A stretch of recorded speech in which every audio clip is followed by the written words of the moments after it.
这是家里的一个香炉，这是香炉 Plus。对，很小的时候家里就有了，那时候不懂，然后瞎玩，还养些什么东西，把它当鱼缸用啊。对。文涛，你觉得这个漂亮不漂亮？我觉得漂亮。其实我看到这个香炉，第一印象首先是它的这个形比较大，很大。再一个就是我被它的这个像壁虎一样的吃龙吸引了。对啊，我觉得这个吃龙刻画的这个活灵活现的。我觉得有点卡哇伊，有点卡哇伊，好像跟下面这个画片不太搭。这个场面应该是新房铸就的，我感觉它像民国的。民国的啊，明代是不可能的，做吃龙的道观的比较多一点。道观，做了一些研究啊，就是看它的釉应该是比较肥厚的。是，然后从这个画风来讲，这种头饰啊、这些衣饰啊都比较飘逸，所以有点像空白期到明中期这段时间的画风。空白期知道什么时候吗？应该是在永乐期吧。永乐是永乐，不叫空白期，不然的话它就叫空白了。永乐正德之间吧，好像是的，我记不大清楚。这个永乐正德之间是很长的一条跨度，空白期只有这么大。永乐呢，它就是有永乐年制，宣德有宣德年制，成化有成化年制。它这个空白期它就没有这个年号，就不在直系上书年号。空白期记好了3个时代：正头、景泰、天顺。首先啊，有一个就是吃龙的问题啊。明代的吃龙一般都是嘛，就是这个脊梁骨啊，就像这样一条，这个是摩压成型。最主要的是什么呢？你看这个像个仙气飘飘，这个亭台楼阁这画一半，边上都是云气。还有一点很重要的，你看这个凤凰啊，明代的凤凰在正德之前都是呈飞翔状的，没有角。看见这个人物啊，头巾都是飘动的嘛。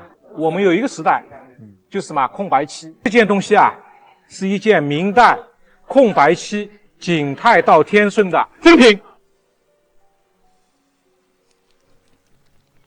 你觉得它值多少钱？这个这么大2万块钱。是啊，2万块钱。对。高手5万，我觉得8万。8万块钱你要不要？要，肯定要吗？肯定有。我们给他一个市场的估价，人民币40万。哦，出乎意料。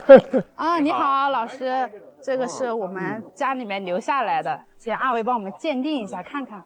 够大的呀，很有岁月的痕迹。是啊，这个是我爷爷他们留下来的。您对他有什么了解吗？上面的话它那个五子登科也不知道是不是朝代比较久远。五子登科是我们很熟悉、很喜欢的这个吉祥的题材哈。是。说到这儿，我想问问现场的朋友们，五子登科你们知道是哪五子？房子，谷子，妻子，车子。那你这么说，我今天早上刚刚吃了包子。您对五子登科有什么了解吗？应该是这个考科举当官，有望子成龙的一份寓意。是这样想。五子登科啊，我们说他在《三字经》里有这样的话，叫窦燕山有一方，教五子名俱扬。大家前段时间看过这个比较火的这个电视剧叫《太平年》，这里边呢有一个俞灏明饰演的后周的世宗柴荣，这个窦燕山呢就在后周的朝廷里做官他生了5个孩子，这5个孩子呢都中了进士，在当时是轰动一时被传为佳话。所以呢后来人们就把五子登科这个词用于祝贺刚刚结婚的这个新人，祝他们教子有方，早生贵子，是这么个意思。哦，那么我们来看一下这面镜子首先整体的形制呢，大家觉得是什么时候的？我觉得清代好像有玻璃镜子了，我觉得更早一点，唐朝好像就有了。因为这个五子登科是5代时期才出现的，所以唐代是不可能的。我觉得应该是明朝。我看这上面的字儿，就是福和全都是简体字了，我觉得应该就是后来的物件吧。哎呦，这个那会不会臆造的？对，这个既有简体字又有繁体字，会不会是现代仿品呢？老师，我这是真的了，而且我看他这还有那小字呢，还有小字，苏州李某某造，应该是表明了他当时的铸造的这个师傅的名字。这个镜子的整体的风格，是明代的风格，比较简单。为什么呢？因为明代不是汉代、和唐代铸造铜镜的这个高峰期了，已经转向了民间的具体的这个实用。所以你可以看到啊，这些字做的呢相对来说啊比较粗糙。这类镜子呢，我们叫它给予镜，比如说在婚嫁的时候作为陪嫁，在生辰的时候作为贺礼，包括一些居家陈设的时候会使用。整体的皮壳包浆啊，铜氧化的这种痕迹，包括上面这种锈蚀的这个状态还是比较开门的。同时呢，我们看啊，为什么这个款式铸造的这么模糊呢？在使用过程当中，它磨损了啊，因为它中间是凸形的，是吧？这一件其实是用翻砂法铸造的，就会模糊一些。包括这个，你看坑坑洼洼，其实就是翻砂法的它的工艺特征。这是一件明代晚期的铜镜真品。谢谢老师。这个镜子尺寸特别大，保存的状态呢还是比较完整的，给您一个2到3万元的市场估价。那我肯定就放在家里，放在家里面一直放着，对，留个念想。恭喜您鉴宝成功，送上华玉之门的收藏证书。谢谢。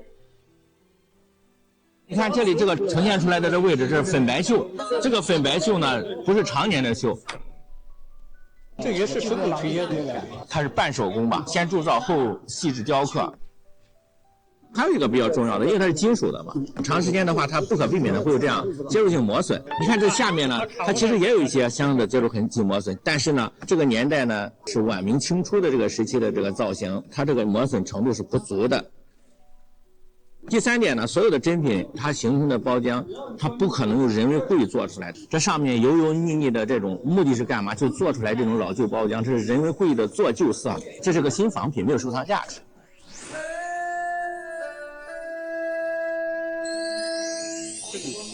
这个洒金琉璃器啊，你看落款是乾隆年造，从我的眼光呢，它做的不像，不够细腻，它和传统的老的还是有差别的，这是不对的啊。以后看东西先看新老啊，先不要看这个东西它好看不好看，它能表达什么时期的文化、什么工艺特征。你要是按照这个逻辑来，就上当了嘛。仿古的人也是这样做的，好吧？是啊，你好，我在电视上看你10几年了，哎呀，今天终于见到了。谢谢您支持我们节目啊！你看刚好你没走，你看它这个呢，就是老的状态，你知道吗？它所有的这个色呢都是自然状态。你看它包括里面的铸造痕迹，常年形成的这种老旧包浆色，它表面并没有那种油腻的那种感觉，你那是人为故意让人做出来让人相信的。所以以后注意观察细节，这样的话呢，你看到东西的时候，第一有个判断，不容易判断错误，明白吗？做假的人如果做不出造型感觉来，他怎么卖给你了？所以说不怕不识货，就怕货比货，对不对？